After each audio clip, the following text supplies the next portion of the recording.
Hello, we alright?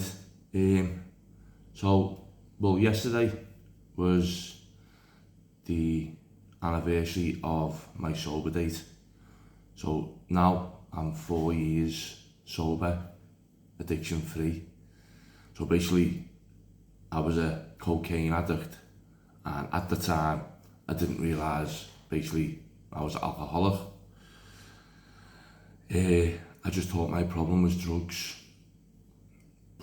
But I joined a recovery program, which a lot of you don't know that, and some of you may not, but I'm guessing quite a lot of you will know it. So 4 years ago, after having a 26-year cocaine addiction, and I decided that I'd had enough and I needed to do something about it. Not after going through a very hectic life, not only of my own, but causing other people's lives, making their lives misery. First off was losing my daughter, my original family, my first family. Lost my daughter and her mum through basically abusing cocaine, spending all money, wasting money, not providing, basically just not a nice person. And then that never learnt me lesson. I got another chance with a second family. I had 3 lovely sons, a lovely partner, and I lost them. So that made me realise that what am I going to do? I can't live in that life forever, and I need to do something about it. So after letting my boys down on Halloween 4 years ago, yet again, I decided that's it. This is going to stop.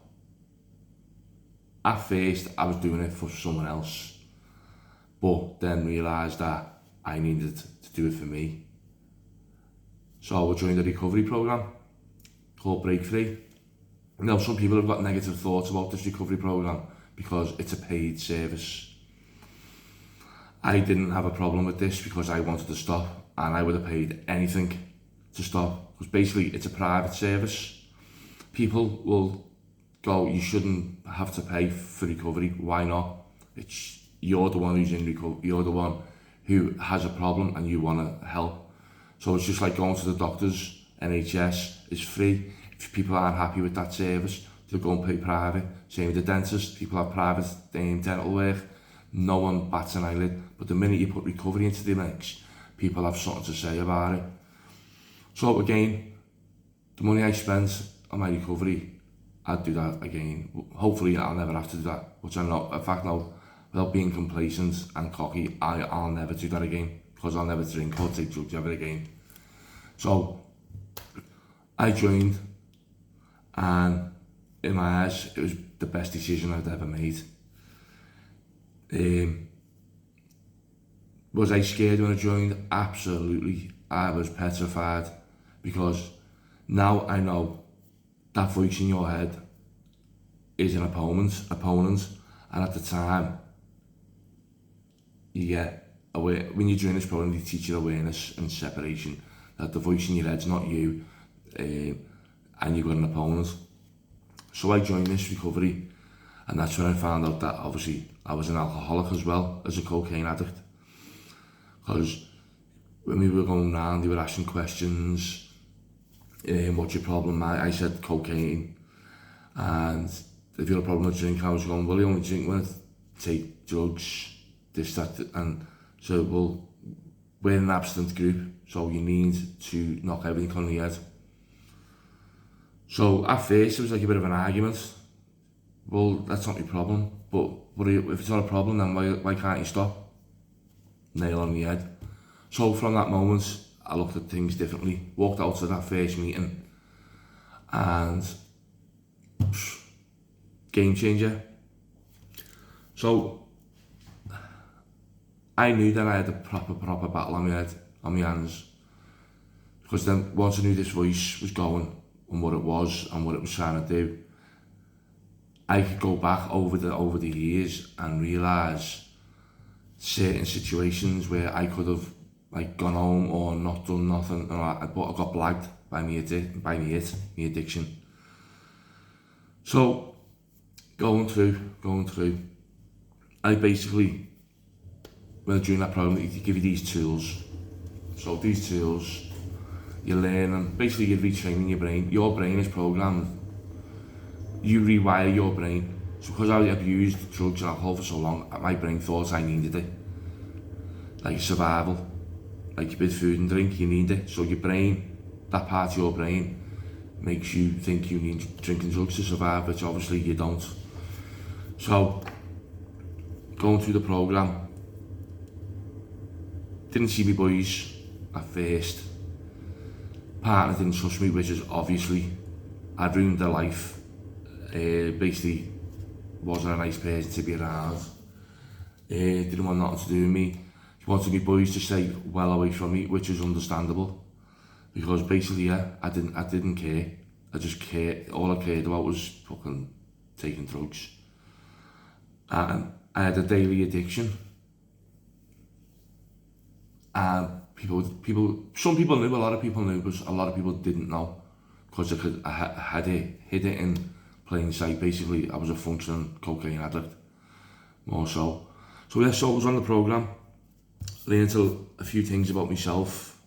Don't forget, and I'm not saying that I'm not perfect still now, but I am a completely different person to the one I was.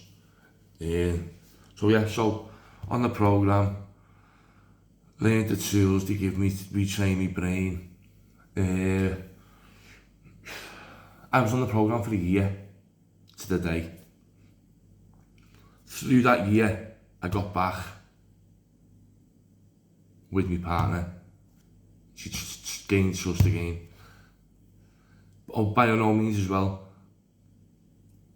it wasn't easy. Going through my recovery, we went through a lot of shit. My partner went through some things, and in the past, a lot of those things that happened, excuse, oh, this has happened, I'm getting drugs, this has happened, I'm getting alcohol, blah, blah, blah. Just how you manage things differently now.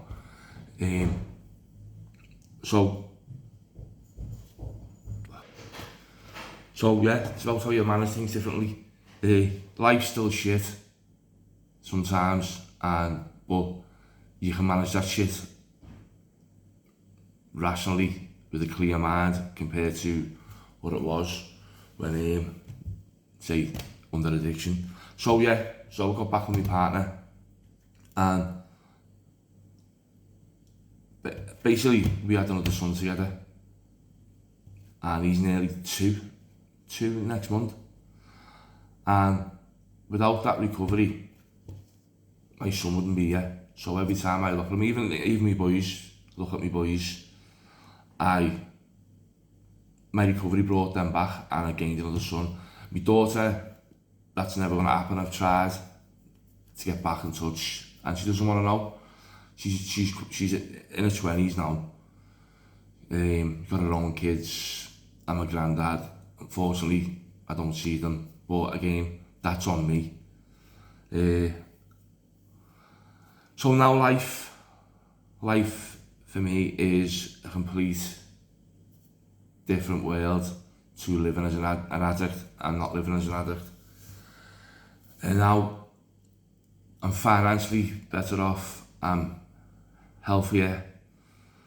In my eyes, I'm generally a better person. Some people might think I am. Some people as well at the start of this thought, not a fucking chance is he gonna last doing that. And you know what? Here I am.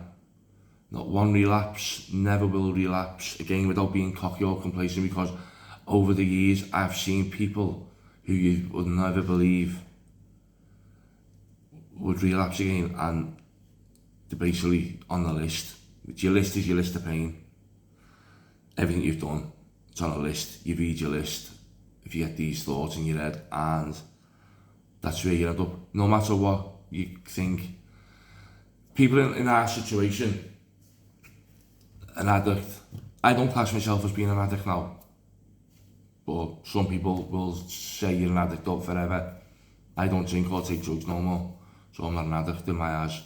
But some people will think we can't moderate.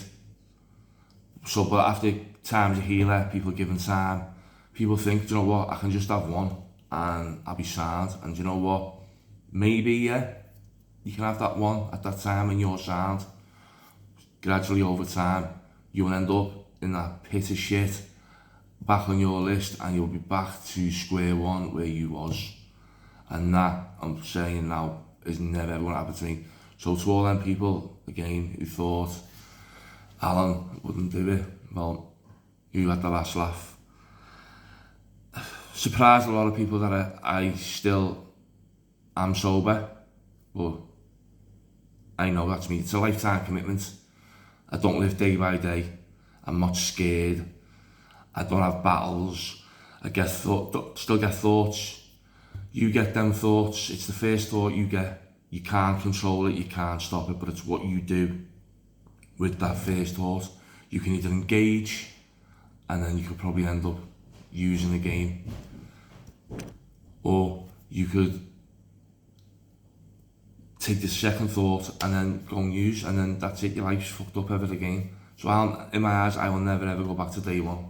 So through my process, my recovery, done loads of things that I'd never dream of doing. Like, one of my favourite hobbies now is hiking. I absolutely love going on these hikes. Go at least once a month. And with people from the bakery, they have a monthly hike, so I still am involved. Truthfully, I'm not involved with the programme. Like, I was going to the walks weekly after the programme, because you can still go. But I just choose now to get on with my life, family life, and my little bit of input is with the recovery is, I say, go on these hikes. Sometimes you go to free circuit training as well. I've started actually on a little thing I got involved in, doing a bit of training, which I'd never ever. I've probably been in the gym more and done more training in the last 4 years than I've done in years before that. Another thing I've got, cycling. I've got myself a bike and I go everywhere on my bike. Do proper big long bike rides, and I absolutely love it.